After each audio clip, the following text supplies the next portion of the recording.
এক নির্দয় serial killer এমনভাবে মার্ডার করতে থাকে যা দেখে যে কারোর হৃদয় কেঁপে উঠবে। কিন্তু ভিকটিম সাধারণ কোনো মানুষ নয়। এই সিরিয়াল কিলারের ভিকটিম হচ্ছে শহরের বিভিন্ন থানার পুলিশ অফিসার। কিলার এত নিখুঁতভাবে মার্ডার করে যে একটা চুল পর্যন্ত সে ক্রাইম সিনে রেখে যায় না। তাহলে কিভাবে এই পুলিশের খুনের রহস্য উদ্ঘাটন হবে? বলছিলাম মালায়ালাম টানটান উত্তেজনায় ভরপুর ক্রাইম থ্রিলার মুভি আঞ্জাম পাথিরার কথা। এই মুভির প্রত্যেকটা মুহূর্তে লুকিয়ে আছে শিহরণ জাগানো রহস্য। তো চলো আর কথা না বাড়িয়ে সোজা শুরু করি এই মুভির এক্সপ্লেনেশন। মুভির শুরু হয় আনোয়ার হোসেন নামের একজন মনোরোগ বিশেষজ্ঞকে দেখিয়ে। আনোয়ার একটা জেলখানায় রবি নামের এক ক্রিমিনালের সাথে দেখা করতে এসেছে। আনোয়ার রবির সাথে দেখা করতে চাইছিল রবি কিভাবে খুনের পরিকল্পনাগুলো করত সেটা জানার জন্য। আসলে ক্রিমিনালদের মস্তিষ্কে সাইকোলজি স্টাডি করার জন্য আনোয়ারের এগুলো প্রয়োজন পড়ে। রবি এসে আনোয়ারকে বলে, আমি মোট 14 জন ব্যক্তিকে খুবই নির্মমতার সাথে হত্যা করেছি। নানা মানুষ আমাকে নানা নামে সম্বোধন করে। কেউ বলে আমি নিষ্ঠুর রবি, আবার কেউ সাইকো রবি। কিন্তু আমার কাছে এসব কথার কোনো ভ্যালু নেই। সে আরো জানায় ও নাকি অনেক আনন্দ পেত যখন কিনা সে মানুষদেরকে অসম্ভব কষ্ট যন্ত্রণা দিয়ে তিলে তিলে শেষ করত। নিরীহ মানুষের আর্তনাদ কিংবা মাথা ফাটিয়ে দুভাগ করা শব্দ নাকি রবির কানে খুব সুমধুর লাগতো। জাস্ট চিন্তা করো এই সাইকোদের মস্তিষ্ক কতটা বিকৃত হয়ে থাকে। এখন আনোয়ার প্রায়ই এমন সাইকোদের সাথে দেখা করে এবং ওদের সমস্ত ঘটনাগুলোকে নোট করে রাখে। আসলে আনোয়ার ক্রিমিনোলজিস্টের উপরে পিএইচডি করছিল। এখানে জানিয়ে রাখে যে আনোয়ারের একটা ছোট্ট পরিবারও আছে। তার স্ত্রীর নাম ফাতিমা এবং তার একটা ছোট্ট বাচ্চা মেয়ে আছে যার নাম সংস্কৃতি। আনোয়ারের অনিল মাধবান নামের এক বন্ধু আছে যে পুলিশের এসিপি পদে কাজ করছে বর্তমানে। আর তারই পরামর্শে আনোয়ার ক্রিমিনোলজিস্ট হওয়ার পিছনে ট্রেনিং নিচ্ছে। ক্রিমিনালদের পরবর্তী পদক্ষেপ কি হতে পারে সেটা অনুমান করে প্ল্যান তৈরি করে তা পুলিশদেরই সাহায্য করা হচ্ছে একজন ক্রিমিনোলজিস্টের কাজ। তবে আনোয়ার এখন আর পেপার ওয়ার্ক করতে ইচ্ছুক নয়, ফলে ও এখন ফিল্ড ওয়ার্কের এক্সপিরিয়েন্স নিতে চায়। দেখা যায় আনোয়ার অনিলের সাথে দেখা করে চলে আসে রাস্তায় এবং এক জায়গায় দাঁড়িয়ে স্মোক করতে থাকে। ঠিক এই সময় এক ভিক্ষুক ওর কাছে কিছু টাকা চায়। আনোয়ার লোকটিকে টাকা দিলে সেই লোকটা যাওয়ার সময় তাকে বলে যায়, your sleepless night are coming, যার অর্থ দাঁড়ায় তোমার নির্ঘুম রাত খুব শীঘ্রই আসছে। একজন ভিক্ষুকের মুখে এমন বাক্য শুনে অনেক রহস্যময় মনে হয় আনোয়ারের কাছে। এই বিষয়টা ভাবতে ভাবতে আনোয়ার রাতে ঘুমাতে পর্যন্ত পারছিল না। যাই হোক, দৃশ্যপট পরিবর্তন হলে আমরা আব্রাহাম নামের এক পুলিশ অফিসারকে দেখতে পাই। আব্রাহাম জুয়ার আসর থেকে হেঁটে হেঁটে তার বাসায় ফিরছিল। তবে এক পর্যায়ে ও বাড়ির কাছাকাছি এলে দেখতে পাই এক গাড়ির ভিতর থেকে লাল রঙের বাতি জ্বলছে আর নিভছে। এছাড়াও গাড়ির ভিতর থেকে এক ধরনের শব্দ বের হচ্ছিল। ব্যাপারটা কি তা জানার জন্য আব্রাহাম ওই গাড়ির কাছে যায়। আর ঠিক সেই সময় সে নেকড়ের মাস্ক পরা একটা লোককে দেখে ফেলে। আব্রাহাম যখন তাকে দেখে চমকে ওঠে, ঠিক তখনই তার পিছন থেকে কেউ একজন হাই বলে ওঠে। এরপর স্ক্রিনে শুধুমাত্র আব্রাহামের ফোনটায় পড়ে থাকতে দেখা যায়। এর মানে তো তোমরা বুঝতেই পারছো আব্রাহামের সাথে আসলে কি হলো। যাই হোক, এর পরের দিন সকালবেলা দুজন লোক কাজ করতে এসে একটা ফাঁকা মাঠে আব্রাহামের লাশটা খুঁজে পায়। সঙ্গে সঙ্গে সবাই সেখানে চলে আসে আর অনিল ফোন করে আনোয়ারকেও ক্রাইম স্পটে ডেকে নেয়। তবে লাশের যে বেহাল অবস্থা সেটা দেখে আনোয়ার বমি করে ফেলে, কারণ এমন অবস্থায় কোনো মানুষকে এর আগে আনোয়ার দেখেনি। এখানে আমরা দেখতে পাই আব্রাহামের চোখ এবং হৃৎপিণ্ড উপড়ে ফেলা হয়েছিল। একবার কল্পনা করতে থাকো কি ভয়ানক দৃশ্য হতে পারে তা। ওদিকে পুলিশের চিরুনি তল্লাশি করেও ক্রাইম স্পট থেকে কিলারের একটা চুল পর্যন্ত খুঁজে পাওয়া যায় না, যার ফলে এই কেসটি হাই প্রোফাইল হয়ে যায়। আর এই কেসটি হ্যান্ডেল করার দায়িত্ব পায় ক্যাথরিন নামের এক অফিসার। আরো ডিটেলসে ইনভেস্টিগেশন করতে অনিলকে আব্রাহামের বাসায় পাঠানো হয়। ওর সাথে আনোয়ারকেও সেখানে যেতে বলা হয়। এরপর দেখা যায় ওরা দুজন আব্রাহামের বাসার আশেপাশের মানুষদের জেরা করছে, কিন্তু দুঃখের বিষয় কোনো ধরনের লিড তারা এখনো খুঁজে পায় না। এর উপর আবার সেই অঞ্চলে কোনো সিসিটিভি ক্যামেরাও নেই। এর মানে কিলার একেবারে ধরাছোঁয়ার বাইরে চলে গেছে। যাই হোক, পরের দৃশ্যে আমরা দেখতে পাই পোস্টমর্টম করার ডক্টরের লোমহর্ষক বর্ণনা। সে বলতে থাকে যে কিভাবে আব্রাহামকে তারা হত্যা করেছে। তিনি জানায় আব্রাহাম জীবিত থাকা অবস্থাতেই ওর চোখ ও হৃৎপিণ্ড উপড়ে ফেলা হয়েছে। অসম্ভব যন্ত্রণায় ছটফট করতে করতে আব্রাহাম তার শেষ নিঃশ্বাস ত্যাগ করে। তো নিশ্চয় এতক্ষণে বুঝে গেছো যে এটা কোনো সাইকো কিলারের কাজ, কারণ এমন নিষ্ঠুরভাবে কাউকে খুন করা একমাত্র সাইকোদের মাধ্যমেই সম্ভব। তবে পুলিশ প্রশাসনের ধারণা হয় পুরো বিপরীত। তারা ধরে নেয় আব্রাহামের কোনো নিকট আত্মীয় বা কোনো শত্রু পার্সোনাল কারণে হয়তো এভাবে টর্চার করে তাকে মার্ডার করেছে। তাই সিদ্ধান্ত নেওয়া হয় কেসটাকে সাময়িক সময়ের জন্য অফ রাখার। কিন্তু আনোয়ার কেসটাকে তখন গভীরভাবে স্টাডি করতে থাকে। হঠাৎ এক গভীর রাতে আনোয়ার অনিলকে ফোন করে বলে যে আমি স্টাডি করে যতটুকু জানতে পারলাম আব্রাহামকে কোনো সিরিয়াল কিলার হত্যা করেছে, আর সেই কিলার কোনো কারণে নির্দিষ্ট করে পুলিশকে টার্গেট করছে। কিন্তু অনিল আনোয়ারের এই কথায় কোনো গুরুত্ব না দিয়ে ঘুমিয়ে পড়ে। তবে সেই রাতেই অন্য আরেক পুলিশ অফিসারকে দেখানো হয় যে কিনা রাস্তা দিয়ে ফোনে কথা বলতে বলতে হেঁটে যাচ্ছিল। ঠিক সেই সময়ে একইভাবে পিছন থেকে তাকে কেউ হাই বলে ডাকে এবং ওই অফিসারকেও কিডন্যাপ করে নেয়। এরপর সঙ্গে সঙ্গে ক্যাথরিনের কাছে খবরটি পৌঁছে যায়। এর পরের দিন এক পুলিশ অফিসার স্টেশনের একটা ময়লা স্তূপের সামনে হালকা হতে গেলে দেখা যায় যে গত রাতে নিখোঁজ হওয়া সেই অফিসারের ক্ষতবিক্ষত লাশ ওই ময়লা স্তূপে পড়ে আছে। এছাড়াও ওই লাশটির পাশে একটা লেডি অফ জাস্টিসের মূর্তিও ছিল। মূলত এই মূর্তিটাকে সচরাচর কোর্টের সামনে দেখতে পাওয়া যায়। এছাড়াও এই ভিকটিমের চোখ ও হৃৎপিণ্ডও তুলে ফেলেছে কিলার। এখন সেকেন্ড টাইম এই ধরনের মার্ডার হওয়ার কারণে সবাই এবার একটু নড়ে চড়ে বসে, কারণ একই প্যাটার্নে দুজন পুলিশ অফিসারকে মার্ডার করা হয়েছে। ফলে আনোয়ারের ধারণায় যে সঠিক সেটা তারা এবার উপলব্ধি করতে পারছে। কিন্তু মেন প্রবলেম হলো কিলার এবারও কোনো সূত্র রেখে যায়নি। এছাড়াও এই মূর্তির গায়ে আবার কোনো শিল্পীর বা কোম্পানির নামও লেখা নেই। এর উপর আবার স্টেশনের সিসিটিভি চেক করে আর এক মহা সমস্যার কথা জানতে পারে ক্যাথরিন। সেই সমস্যাটা হলো ওদের সিস্টেম হ্যাক করে কে যেন সব ফুটেজ ডিলিট করে দিয়েছে, যার ফলে বিষয়টা এবার জটিল হচ্ছে ধীরে ধীরে। তারা বুঝতে পারে কিলার দুর্ধর্ষ সাইকো হওয়ার পাশাপাশি জিনিয়াস হ্যাকারও। ফলে পুলিশের টিমেও এখন একজন এক্সপার্ট হ্যাকার থাকা দরকার। তাই আনোয়ার অ্যান্ড্রিও নামের একজন জিনিয়াস হ্যাকারের সাথে দেখা করতে চলে আসে। অ্যান্ড্রিওকে আনোয়ার ওদের টিমে যুক্ত করে নেয়। অ্যান্ড্রিও প্রথমেই সব পুলিশ অফিসারদের মোবাইলগুলোকে রিস্ক ফ্রি করে দেয় এবং ওর কন্ট্রোলে নিয়ে নেয়। অন্যদিকে আনোয়ার এবং অনিল বেরিয়ে পড়ে লেডি অফ জাস্টিসের মূর্তিটি কোন শিল্পী তৈরি করেছে সেটা জানার জন্য। ওরা অনেকগুলো মূর্তির দোকানে সন্ধান করে, কিন্তু কোনো ধরনের ইনফরমেশন সেখান থেকে বের হয় না। তবে এই মূর্তিটির একটা বিশেষত্ব ছিল। সাধারণত লেডি অফ জাস্টিসের চোখ কালো কাপড় দিয়ে ঢাকা হয়, কিন্তু ভিকটিমের পাশে পড়ে থাকা মূর্তিটির চোখ নিখুঁতভাবে তৈরি করা হয়েছিল, যার অর্থ দাঁড়ায় নিশ্চয়ই কিলার এই মূর্তির মাধ্যমে কোনো বিশেষ বার্তা দিতে চাইছে। এবার মূর্তির খবর সব স্টেশনে সার্কুলার করা হয়, আর দেখা যায় এক রাতে এক মেয়ে একটি স্টেশনে এসে কনস্টেবলকে বলছে যে সে মূর্তির সম্পর্কে কিছু জানে। কনস্টেবল বড় অফিসারকে ডেকে আনতে ভিতরে যায়, কিন্তু অফিসার সময় নষ্ট করতে থাকে। পরবর্তীতে তারা বাইরে এসে দেখতে পায় মেয়েটা আর সেখানে নেই। যাই হোক, এরপর আমরা দেখতে পাই ক্যাথরিন সব পুলিশদেরকে নিয়ে একটা রাউন্ড টেবিল মিটিং করছে। তারা সিদ্ধান্ত নেয় সবাই মিলে জোড়ায় জোড়ায় আজ সারা রাত টহল দেবে। এরই সাথে যদি তারা অস্বাভাবিক কিছু দেখতে পায় তাহলে সাথে সাথেই এক টিম অন্য টিমকে ইনফর্ম করবে। তো প্ল্যান অনুযায়ী রাত্রের বেলায় সবাই রাউন্ডে বেরিয়ে পড়ে এবং সব জায়গায় নজরদারি করতে থাকে। ক্যাথরিনের টিমে ছিল কনস্টেবল পলসন। এদিকে কিছুক্ষণ পর টহল দেওয়ার পর দেখা যায় একটি গাড়ি এসে ক্যাথরিনের সামনে থামে। এবার ওরা ভাবে হয়তো এটাই হবে কিলারের গাড়ি, কিন্তু তাদের ধারণা ভুল ছিল। গাড়ি থেকে কয়েকজন বখাটে ছেলে বের হয় যারা ক্যাথরিনকে খারাপ প্রস্তাব দেয়। এবার ক্যাথরিন ওর পুলিশের পরিচয় দিলে ছেলেগুলো সেখান থেকে ভো ভো করে পালিয়ে যায়। কিন্তু যা হবার তা ইতিমধ্যে হয়ে গেছে। ক্যাথরিন পিছনে ঘুরে দেখে পলসন সেখানে আর নেই, জাস্ট পড়ে আছে তার স্কুটি। ক্যাথরিন দৌড়ে সেখানে গিয়ে পলসনের ফোনটাও মাটিতে পড়ে থাকতে দেখে, কিন্তু স্কুটারের সামনে লাগানো একটা ক্যামেরাতে মাস্ক পরিহিত ব্যক্তিকে দেখতে পাওয়া যায়। আর ভিডিও ফুটেজ দেখে মনে হচ্ছিল যে তারা ইচ্ছা করেই ক্যামেরার সামনে এসেছিল। বলতে গেলে এক প্রকার চ্যালেঞ্জ ছুড়ে দিচ্ছিল ওদেরকে। কিন্তু ওদের মাথায় এটা ঢুকছিল না যে কিলার শুধুমাত্র হাই বলে কিভাবে ভিকটিমদের কিডন্যাপ করছে, এর পিছনে আসলে রহস্যটা কি। যাই হোক, এরপর আমাদেরকে আনোয়ারকে তার বাসায় দেখতে পাওয়া যায়।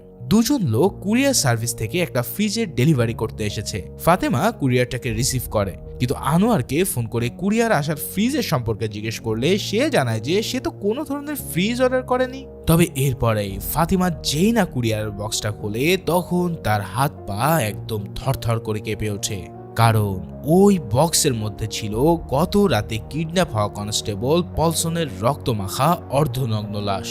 আর এই লাশেও তার চোখ এবং হৃৎপিণ্ড বের করে ফেলা হয়েছিল। যাই হোক, এরপর ইতিমধ্যে সেখানে পুলিশ চলে আসে। তারা ইতিমধ্যে পলসনকে নিয়ে একে একে 3 জন পুলিশ অফিসারকে হারালো, যার ফলে সবার ভিতরে এখন একটা অজানা আতঙ্ক কাজ করছে। তবে এইবার ফরেনসিক ডক্টর বক্স পরীক্ষা করে একটা ফিঙ্গারপ্রিন্ট বের করতে সক্ষম হয়। সেটা অ্যানালাইসিস করে দেখা যায় যে এই ফিঙ্গারপ্রিন্টটি ককেন সাওমির নামের এক কুখ্যাত খুনির। এছাড়াও আরো অবাক করা বিষয় হলো সাওমি মাত্র 3 মাস আগেই জেল থেকে মুক্তি পেয়েছে। এসব শোনার পর অ্যান্ড্রু দ্রুত সাওমির সবকিছু হ্যাক করে ফেলে। সে ওখান থেকে জানতে পারে যে সাওমির মারিয়া নামের একটা গার্লফ্রেন্ড আছে। এটা দেখে পুলিশ মারিয়ার লোকেশন ট্রেস করে সেখানে চলে আসে এবং মারিয়াকে জেরা করতে শুরু করে। মারিয়া এত পুলিশ দেখে ভয়ে সব সত্য কথা বলে দেয়। মারিয়া জানায় সাওমি ছাড়া পেয়ে ওর সাথে শুধুমাত্র একবার দেখা করতে এসেছিল আর একটা পুরাতন সিম কার্ড নিয়ে সেখান থেকে বেরিয়ে যায়। মারিয়া সেই সিম নাম্বারটি পুলিশদেরকে দিলে অ্যান্ড্রিও ততক্ষণে সিমের লোকেশন ট্রেস করে ফেলে এবং পুলিশ রওনা দেয় সেই স্থানে যাওয়ার জন্য। কিন্তু তাদেরকে খালি হাতেই ফিরতে হয়, কেননা লোকেশনে গিয়ে দেখা যায় যে সাওমি বহুত আগেই মারা গেছে। তার পচা গলা লাশটা কেবল বিছানায় পড়ে আছে। তো এইদিকে এই ঘটনা চলছিল, আর অন্যদিকেও অ্যান্ড্রিও আর আনোয়ার কন্ট্রোল রুমে বসে আছে। ঠিক সেই সময়ে কিলার অ্যান্ড্রিওর সার্ভারে একটা ভিডিও পাঠায়। এই ভিডিওতে দেখানো হয় মার্ডার করা পুলিশদেরকে সে কতটা যন্ত্রণা দিয়ে হত্যা করেছে। সেই ভিডিওটা এতটাই বিভৎস ছিল যে অ্যান্ড্রিও সেটাকে সহ্য করতে না পেরে দূরে সরে যায়। আসলে এমনটা হওয়াই স্বাভাবিক, কোনো মানুষের জীবিত অবস্থায় কাটাছেঁড়া দেখাটা সবার পক্ষেই সম্ভব নয়। এরপর আমরা দেখতে পাই আনোয়ার আর অ্যান্ড্রিও কেসটা নিয়ে ডিসকাস করছিল। আনোয়ারের হাতে একটি কফির গ্লাস আছে, আর আনোয়ারের মূর্তির পাশে কফির গ্লাসটা রাখলে সেখান থেকে গরম ধোয়া মূর্তির গায়ে লাগে। ঠিক এই সময় আনোয়ার লক্ষ্য করে যে মূর্তিটির কোমরের দিকে এসডি অক্ষর দুটো ভেসে উঠেছে। অবশেষে কোনো একটা সূত্র তারা পেয়ে গেছে। এখন শুধু এই এসডি নামক আর্টিস্টকে খুঁজে বের করতে পারলে পরবর্তী সূত্রের দিকে আগানো যাবে, যার ফলে অনুসন্ধান শুরু হয়ে যায় এবং তথ্য পাওয়া যায় যে দূরের একটা গ্রামে সুদাকার দেবারা ঘুমা নামের একজন আর্টিস্ট আছে, যে কিনা তারই মূর্তিগুলোতে এভাবে সাইন করে রাখে। আনোয়ার এবং বাকি সবাই সুদাকারের সাথে দেখা করতে চলে আসে। বিশেষ এই মূর্তিটির সম্পর্কে বিস্তারিত সব তথ্য তাকে খুলে বলতে বলা হয়। এরপর সুদাকার বলতে শুরু করে 5-6 মাস আগে দুজন লোক সুদাকারের সাথে দেখা করতে আসে এবং তারা এসে ওই মূর্তি তৈরির নির্দেশ দেয়। তাদের মধ্যে একজনের বয়স ছিল 40 থেকে 50-এর মতো, আর একজন একটু কম বয়সী। সেই দুজনের নির্দেশ ছিল এমন একটা জাস্টিস মূর্তি বানিয়ে দিতে হবে যার চোখগুলো হবে অপরূপ সুন্দর। এই কাজের জন্য তারা অনেক টাকা অফার করে সুধাকারকে, আর শর্ত হিসেবে এটাও বলে দেয় যে এই মূর্তিতে কোনো সিগনেচার রাখা যাবে না। তবে সুধাকারের এই কথাটা শুনে কেমন যেন সন্দেহ হয়, কিন্তু এরপরেও সে এই কাজটা করতে রাজি হয়ে যায়। তবে সুধাকার এই স্ট্যাচুর কোমরে একটা বিশেষ পদার্থ ব্যবহার করে তার নামটা কিন্তু ঠিকই লিখে রাখে, যেটাই একটু তাপ পেলেই আসলে ফুটে উঠত। সুধাকার আরো জানায় ওরা মোট 5টি মূর্তি তৈরি করেছিল। এর মানে তো তোমরা বুঝতেই পারছো, এখনো মোট 5 জন পুলিশ অফিসারকে কিলার টার্গেট করেছে। ইতিমধ্যে তো 3 জন শেষ হয়ে গেছে, তার মানে বাকি আছে আর 2 জন। এখন এই 2 জন যে ডিপার্টমেন্টের যে কেউই হতে পারে সেটা ক্যাথরিন খুব ভালোভাবে বুঝতে পেরেছে। এবার ক্যাথরিন সুধাকারকে বলে যে সে দুজনের একটি স্কেচ এঁকে দিতে পারবে কিনা, কিন্তু আমরা দেখতে পাই সেই 2 জন মূর্তিগুলো নিয়ে যাওয়ার সময় সুধাকারের চোখ দুটো নষ্ট করে দিয়েছিল। এর মানে আনোয়ার আবারও ক্লুলেস হয়ে পড়ে, তার হাতে এখন আর কোনো ধরনের সূত্র বাকি নেই। তবে এখানে আমরা সুধাকারের মেয়েকেও দেখতে পাই, যে ওই রাতে পুলিশ স্টেশনে গিয়েছিল মূর্তির সম্পর্কে তথ্য দিতে, কিন্তু কেউ একজন তাকে হুমকি দিয়েছিল কল করে, ফলে মেয়েটি ভয়ে সেখান থেকে চলে এসেছিল। এই সব কিছু থেকে বোঝা যায় যে কিলার ওদের উপরে আসলে নজর রাখছে। তো এই সব কিছু শোনার পর আনোয়ার সেখান থেকে চলে আসে, আর ব্যাকগ্রাউন্ডে আমরা দেখতে পাই সেম আরেকটা মূর্তি স্যাম্পল হিসেবে রেখে দিয়েছে সুধাকার। এরপর দেখানো হয় অ্যান্ড্রিও একটি বিশেষ ধরনের অ্যাপ তৈরি করেছে। সেই অ্যাপে যখনই কোনো মোবাইল হাত থেকে পড়ে যাবে সাথে সাথে ওই অ্যাপটির সাহায্যে অ্যালার্ম চলে আসবে কন্ট্রোল রুমে, যার ফলে এর মাধ্যমে কিলারকেও ধরা সম্ভব হতে পারে, কেননা কিলার সবসময় ক্রাইম সিনে মোবাইল ফোন রেখে যায়। এখন এই অ্যাপটি এরপর পুলিশের সব ফোনে ইনস্টল করে নেওয়া হয়। এর পরের দৃশ্যে আমরা শারণ চন্দ্র নামের এক পুলিশ অফিসারকে দেখতে পাই ঘরের সাধারণ কাজকর্ম করতে। তবে ঠিক সেই সময় ওর রুমে হঠাৎ কারেন্ট চলে যায়। শারণ বাইরে এসে চেক করতে থাকে প্রবলেম কোথায়, কিন্তু সেই সময় পিছন থেকে মাস্ক পরিহিত সেই অজানা ব্যক্তি হাজির হয়, আর সে তার চিরচেনা শব্দ হাই বলতে থাকে। কিন্তু এবার গল্পে আসে এক নতুন টুইস্ট। শরণকে কিলার কিডন্যাপ করতে ব্যর্থ হয়, এমনকি শরণ ওদের সাথে ফাইট করা শুরু করে, কিন্তু যেহেতু 2 জন শরণের সাথে ফাইট করছিল তাই সে বিষয়টা সুবিধা করতে পারে না। এক পর্যায়ে কিলার ওকে কাবু করে ফেলতে সক্ষম হয় আর শরণকে কিডন্যাপ করে নেয়। অন্যদিকে কন্ট্রোল রুমে ফোনের নোটিফিকেশন চলে আসলে আনোয়ার বেরিয়ে পড়ে শরণের বাড়িতে, কিন্তু এখানে এসে দেখা যায় যে শরণ ইতিমধ্যে কিডন্যাপ হয়ে গেছে। তবে এবারের ঘটনার প্রবাহে নতুন কিছু যোগ হয়েছে। তারা দেখতে পায় ঘরের মধ্যে জিনিসপত্র এদিক ওদিক ছড়িয়ে ছিটিয়ে রয়েছে। এর মানে শারনের সাথে কিলারের ধস্তাধস্তি হয়েছে। পুলিশ পুরো ঘরটিকে এবার তল্লাশি করা শুরু করে এবং মেঝে থেকে একটা ফিগনেট স্পিনার খুঁজে পাওয়া যায়। যাই হোক, এর পরের দৃশ্যে আমরা একটা ট্রেন স্টেশনকে দেখতে পাই। এখানে এক মহিলা এক বৃদ্ধ ব্যক্তিকে হুইল চেয়ারে বসিয়ে কোথাও নিয়ে যাচ্ছিল, কিন্তু পুরো ট্রেনে সবাই একে একে নেমে গেলেও দেখা যায় যে সেই বৃদ্ধ শুরু থেকে যেখানে বসেছিল এখনো সে সেখানে বসে আছে। এর পরপরই টিভির খবরে দেখানো হয় নিখোঁজ হওয়া শরণের লাশ ট্রেন স্টেশনে পাওয়া গেছে। আর এখান থেকে আমরা বুঝতে পারি যে সেই বৃদ্ধ লোকটি শরণই ছিল। তাকে হত্যা করে বৃদ্ধ লোকের মতো সাজিয়ে এখানে বসিয়ে রাখা হয়েছিল। আর যে মহিলাটা শরণকে নিয়ে ট্রেনে এসেছিল সে জেনে বুঝেই ক্যামেরার সামনে এসে বসে থাকে, যাতে করে পুলিশরা তার সাহস দেখতে পায়। শরণের বডি পোস্টমর্টম করেও নতুন কোনো তথ্য পাওয়া যায় না। সেই আগের প্যাটার্নেই শরণকে হত্যা করা হয়েছে। এই সব দেখে আনোয়ার এবার গভীর ভাবনায় ডুবে যায়। তবে ভাবতে ভাবতে হঠাৎ আনোয়ারের কিছু একটা খটকা লাগে। এরপর আনোয়ার সোজা অফিসার ক্যাথরিনের বাসায় চলে আসে। ক্যাথরিনকে আনোয়ার পুরো বিষয়টি বোঝাতে শুরু করে। কিলার কিভাবে শুধুমাত্র হাই বলে কিডন্যাপ করে ফেলতো ভিকটিমদের, এই রহস্যের জট খুলতে শুরু করে আনোয়ার। আসলে কিলার প্রথমে খুব চালাকির সাথে আচমকা ভিকটিমের সামনে চলে আসতো ভয়ানক নেকড়ের মাস্ক পরে, যেটা দেখে ভিকটিম আটকে উঠত। আর এই সুযোগে অন্য আরেকজন ভিকটিমকে হিপনোটাইজ করে ফেলতো। কিন্তু সেদিন শারন অতিরিক্ত মাত্রায় ড্রাঙ্কস ছিল, যার কারণে সে ওই রাতে তাকে হিপনোটাইজ করতে অসফল হয় কিলাররা। এবার আনোয়ার ক্যাথরিনকে আরো জানায়, আমাদের কোনো সাধারণ সাইকোর সাথে মোকাবেলা হচ্ছে না। এই কিলার খুবই জিনিয়াস কেউ যে আমাদের ব্রেন নিয়ে খেলছে। কিলার ট্রেনের ওই মহিলাটিও হতে পারে বা অন্য কেউ যে সামনে আসেনি এখনো পর্যন্ত। এরপর আনোয়ার ওর মেয়ের সাথে একটা স্পিনার নিয়ে খেলা করছিল। আনোয়ার ওর মেয়েকে শিখিয়ে দিচ্ছিল যে স্পিনার কিভাবে চালাতে হয়। এটা করার সময়ই আনোয়ারের আরো একটা ঘটনা মনে পড়ে যায়। এক সাইকো কিলারের যে ঠিক একইভাবে স্পিনার হাতে নিয়ে সব সময় থাকতো। আনোয়ার কন্ট্রোল রুমে চলে আসে আর ওই সাইকো কিলারের সমস্ত ডকুমেন্টস দেখা শুরু করে। এই সাইকোর নাম ছিল সাইমন মানসুরান। সাইমন আমেরিকা থেকে ইঞ্জিনিয়ারিং ডিগ্রি নিয়ে দেশে ফিরেছিল, কিন্তু দিনের বেশিরভাগ সময় ও নিজেকে ঘরের মধ্যে বন্দি রাখত। একদিন ওর বাবা দেখতে পায় সাইমন ওর কম্পিউটারে ডার্ক ওয়েবে মানুষদের কাটাছেঁড়া ভিডিও দেখে মজা নিচ্ছে। এটা দেখে ওর বাবা মা বেশ বকাঝকা করে, কিন্তু এই ঘটনার বেশ কয়েকদিন হয়ে গেলেও সাইমনের বাবা মার আর কোনোই খবর পাওয়া যাচ্ছিল না। প্রতিবেশীরা পুলিশের কাছে কমপ্লেন করলে সাইমনের বাবা মার খণ্ড খণ্ড অংশ তাদের ফ্রিজ থেকে উদ্ধার করা হয়। তার মানে তো তোমরা বুঝতেই পারছো, সাইমন ওর বাবা মাকে টর্চার করে মেরে ফেলেছিল। কিন্তু দুঃখের সংবাদ হচ্ছে সাইমনও একটা অগ্নিকাণ্ডের জেলের ভিতরেই কয়েকদিন আগে মারা যায়। তার মানে এই সূত্রটাও ঠিকঠাক মতো কাজ করছে না। এছাড়াও এরপর তারা কি করবে এটা ওদের মাথায় ঢুকছিল না। একদিন আনোয়ার অ্যান্ড্রিয়ার সাথে কথা বলতে বলতে সাইমনের একটা ছবি ওকে দেখায়। অ্যান্ড্রিয়া ছবিটা দেখে একটা কিছু বুঝতে পারে। এরপর কম্পিউটারে ট্রেনে সেই মেয়েটার ছবি পাশাপাশি রাখলে জানা যায় এই মেয়েটাই হলো আসলে সাইমন। সাইমন মেয়েদের মতো সেজে শারনকে সেখানে রেখে দিয়ে এসেছিল। তো এবার আনোয়ার কনফার্ম হয় যে সাইমনই হচ্ছে আসল কিলার। কিন্তু এত দ্রুত কেস সলভ হয়ে যাবে তা কি আর হয়? সামনে তো এখনো অনেক টুইস্ট বাকি আছে। দেখা যায় আনোয়ার সাইমনের তথ্য নিয়ে অ্যান্ড্রিওর বাসা থেকে বের হতেই একটা ফোন কলের মাধ্যমে ওকে জানানো হয় সাইমন এবং ওর পার্টনারের মৃতদেহ পাওয়া গেছে। এটা শুনে আনোয়ার আবারও চিন্তায় পড়ে যায়। আর সেই সময় ওর কাছে সুধাকারের কল আসে। এরপর আমরা সুধাকারের বাড়িতে আনোয়ারকে দেখতে পাই। সুধাকার জানায় এক ব্যক্তি শেষ মূর্তিটিও নিতে এসেছিল, কিন্তু এবার সুধাকারের মেয়ে সেই ব্যক্তিটাকে দেখে ফেলে এবং তার একটা ছবি এঁকে ফেলে। আর্টবোর্ড থেকে পর্দা সরালে আনোয়ার সেই বহুল প্রতীক্ষিত মুখখানা দেখে রীতিমতো চমকে যায়, কারণ এ যে হচ্ছে শহরের বিখ্যাত আরেক মনোরোগ বিশেষজ্ঞ বেঞ্জামিন লুইস। এরপর আমরা দেখতে পাই আনোয়ার সোজা চলে এসেছে বেঞ্জামিনের গ্রামে ওর এক আপন মানুষের সাথে কথা বলতে। সেই লোক আনোয়ারকে বেঞ্জামিনের সব অতীত ঘটনা খুলে বলতে শুরু করে।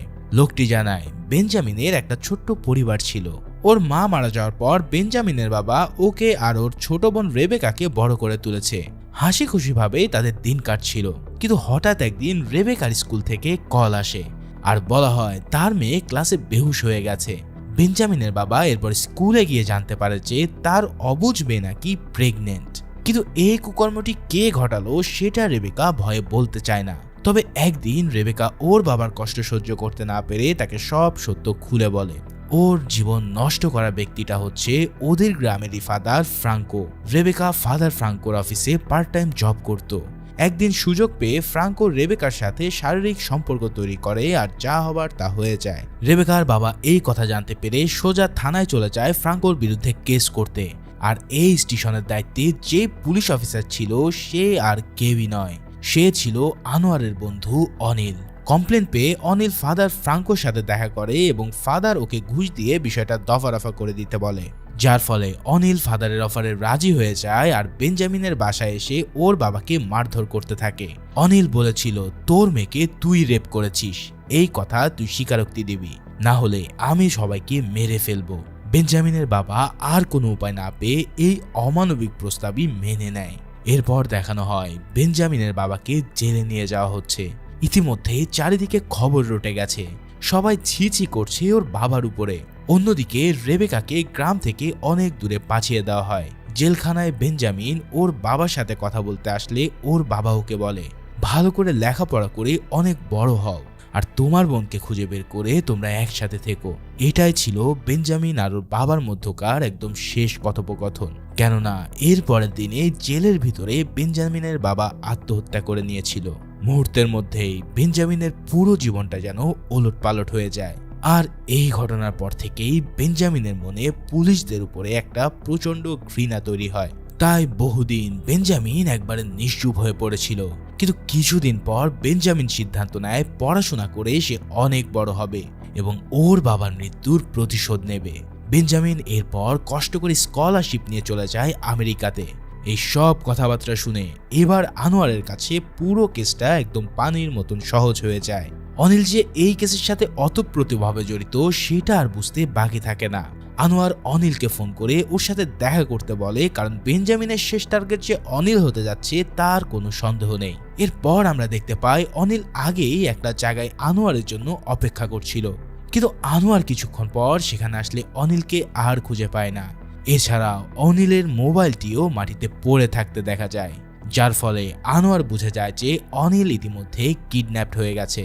এখন কি করবে এটা ভাবতে ভাবতেই হঠাৎ আনোয়ার একটা ড্রোন আকাশে দেখতে পায়, যেটা নিয়ে কেউ হয়তো শুটিং করছিল।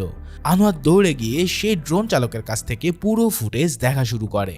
এই ফুটেজ দেখতে দেখতে সে বেঞ্জামিনের গাড়িকেও ট্রেস করে ফেলতে সক্ষম হয়। সাথে সাথে পুলিশ ইনফর্ম করে দেয় যে সে এবং একটি টিম নিয়ে বেঞ্জামিনের সেই গোপন আস্তালায় ওরা চলে আসে। আর এখান থেকেই এতদিন বেঞ্জামিন তার সব মার্ডারগুলো করে আসছিল। আসলে এটা ছিল একটা শূকরের ফার্ম, আর এখানেই ওরা বেঞ্জামিনের গাড়িটা দেখতে পায়। ভেতরে বেঞ্জামিন একটা টেবিলের উপরে অনিলকে বেঁধে রেখেছিল। ইতিমধ্যে বেঞ্জামিন অনিলের চোখ তুলে নেওয়ার প্রস্তুতি নিচ্ছিল। অন্যদিকে আনোয়ার ওর টিম নিয়ে ফার্মের ভিতরে ঢুকে পড়ে। সবাই আলাদা আলাদা ভাবে বেঞ্জামিনকে তখন খুঁজে বেড়াতে থাকে। ওদিকে আবার বেঞ্জামিন ওদের অবস্থান টের পেয়ে যায় ততক্ষণে, তবে সে একে একে সবাইকে মেরে অজ্ঞান করতে থাকে। অপরদিকে দেখা যায় আনোয়ার খুঁজতে খুঁজতে ইতিমধ্যে অনিলকে পেয়ে গেছে। আনোয়ার অনিলের বাঁধন খুলতে যাবে, ঠিক সেই সময় বেঞ্জামিন পিছন থেকে এসে ওর উপরে আক্রমণ করে দেয়। এরপর আমরা ওদের দুজনের মধ্যে একটা দুর্দান্ত ফাইট দেখতে পাই, কিন্তু যেহেতু আনোয়ার ফাইটিং এ এক্সপার্ট নয় তাই সেই কারণে বেঞ্জামিন সহজে ওকে কাবু করে ফেলেছিল। আর একটু হলেই বেঞ্জামিন ওকে মেরে ফেলবে, কিন্তু ঠিক সেই সময় একটি কাঠের টুকরো দিয়ে ক্যাথরিন এসে বেঞ্জামিনের মাথায় আঘাত করে, যার ফলে বেঞ্জামিন বেহুশ হয়ে মাটিতে পড়ে যায় আর আনোয়ারের জীবন রক্ষা পায়। এরপর বেঞ্জামিনকে পুলিশ গ্রেফতার করে নেয়। এখন তোমাদেরকে একটা বিষয় ক্লিয়ার করে দিই যে সাইমন আর শাওমির সাথে বেঞ্জামিনের ঠিক কি সম্পর্ক ছিল। যেহেতু জিজ্ঞাসাবাদে বেঞ্জামিন কোনো কিছুই বলছে না, তাই পুলিশেরা অনুমান করে একটা থিসিস বের করেছে। হতে পারে কোকেন সাইমনের কাছে ড্রাগ সাপ্লাই দিত, আর কোনোভাবে হয়তো বেঞ্জামিন সাইমনের খোঁজ পেয়ে যায় ডার্ক ওয়েব থেকে। এরপর একটা নাটক সাজিয়ে সাইমনকে জেল থেকে বের করে নিয়ে আসা হয়। এছাড়াও আরেক বয়স্ক সাইকো আরবিন্দকেও তারা এই টিমে নিয়ে নেয়। এভাবেই ওরা পরিকল্পনা করে অপহরণ এবং সিরিয়াল কিলিংগুলো করে আসছিল। কিন্তু সিচুয়েশন বেশি সুবিধার না বুঝতে পেরে বেঞ্জামিন অরবিন্দ এবং সাইমনকেই মেরে ফেলে। যাই হোক, এরপর আমরা দেখতে পাই যে একটি গাড়িতে করে বেঞ্জামিনকে কোথাও নিয়ে যাওয়া হচ্ছে। এখানে সিচুয়েশন দেখে বোঝা যাচ্ছে যে বেঞ্জামিনকে এনকাউন্টার করে মারা হবে। এরপর একটি পরিত্যক্ত বিল্ডিং এ নিয়ে গিয়ে বেঞ্জামিনকে শুট করে মেরে ফেলা হয়। বেঞ্জামিন বুক ভরা কষ্ট আর এক মুখ হাসি নিয়ে মাটিতে লুটিয়ে পড়ে। অন্যদিকে ঠিক একই সময়ে অনিলের বাসা দেখানো হয়। কোনো এক অজানা মেয়ে এসেছে অনিলের সাথে দেখা করতে। ঠিক সেই সময় অনিলের সাথে আনোয়ারও এখানে দেখা করতে এসেছিল। এবার আনোয়ার দেখে সেই মেয়েটি অনিলের রুম থেকে বেরিয়ে যাচ্ছে, যার ফলে আনোয়ার দ্রুত ঘরে গিয়ে দেখে অনিলের গলা কেটে মার্ডার করা হয়েছে। আনোয়ার দৌড়ে বারান্দায় চলে আসে আর দেখতে পায় মেয়েটা সেখান থেকে চলে যাচ্ছে। আনোয়ার এবার রেবেকা নাম ধরে ডাকলে মেয়েটা সাড়া দিয়ে তার দিকে পিছু ফিরে তাকায়। তার মানে তোমরা বুঝতেই পারছো, এই মেয়েটা ছিল বেঞ্জামিনের ছোট বোন রেবেকা, যে তার পুরো পরিবারের প্রতিশোধ নিয়ে গেল। কিন্তু আনোয়ার এবার তাকে আর কোনো কিছুই বলে না, কারণ রেবেকা নিষ্পাপ মুখ দেখে বলে দেওয়া সম্ভব অনিলের এই মৃত্যুটা প্রাপ্য ছিল। ঠিক এই সিনের মধ্যে দিয়েই এই অসাধারণ মুভিটা এখানেই শেষ হয়। তো ভিডিওটা কেমন লাগলো তা অবশ্যই আমাকে জানিও, আর সেই সাথে কোন মুভিটা দেখতে চাও সেটা আমাকে কমেন্টস করো। সবাই ভালো ও সুস্থ থেকো। দেখা হচ্ছে পরের কোনো থ্রিলার ভিডিওতে। সেই পর্যন্ত আল্লাহ হাফেজ।